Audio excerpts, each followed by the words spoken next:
Well, maybe now we'll turn it over to Olivia. Talk a little bit about how when a new marketplace kind of startup opportunity hits your inbox, and maybe to the extent you remember the Nash thing, obviously very, very memorable. And since we did double down, talk a little bit about how you typically evaluate. What do you look at? How do you think about it? And then you use any examples as needed. I actually reread our Nash seed memo this morning in preparation for this panel, and thankfully we got to the right conclusion twice in a row with you guys. But it was back, I think it was fall 2021 was your YC class maybe, and when we made the original investment.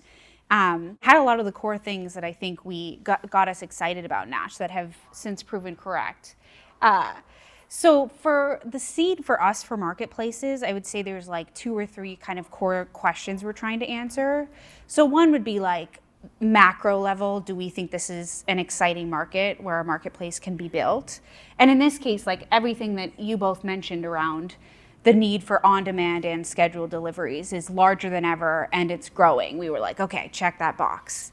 We talked to a lot of our own portfolio companies that were either marketplaces or services businesses in food, in pharmacy, in storage, and they were all telling us, this problem is not solved for me yet. When Nash is up and running in more cities, we would love to use them. So that kind of checked the box for us on the market side. Well, and I remember a couple folks were using the DoorDash API. And of course, some of them also kind of feel like maybe they're going to compete with DoorDash. Yes. And so they would rather not use the API Yes. if they could. So I remember that was an interesting kind of strategic. Yes.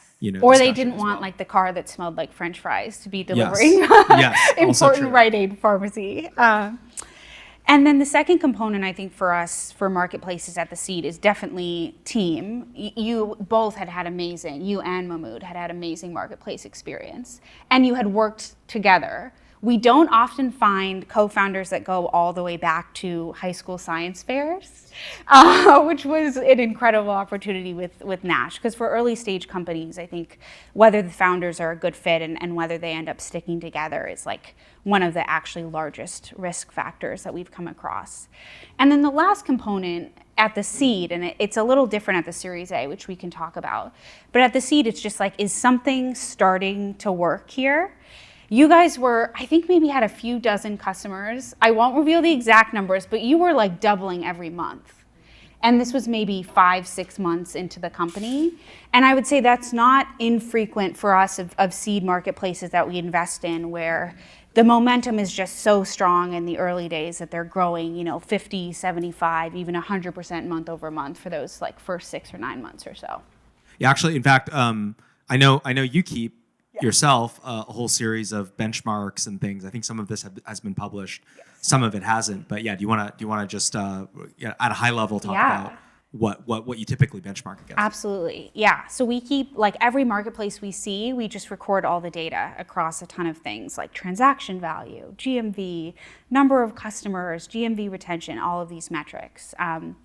And again, we can talk more about this, but one of the questions for marketplaces is always like, can you make the leap from that first vertical or from that first geography into the next one? And you guys have, I think, blown that away. Like, you have massive enterprise customers now, and like you still are working with many SMBs, and that continues to grow, and they're very happy customers. But you guys absolutely knock that concern out of the park, which is great. Awesome.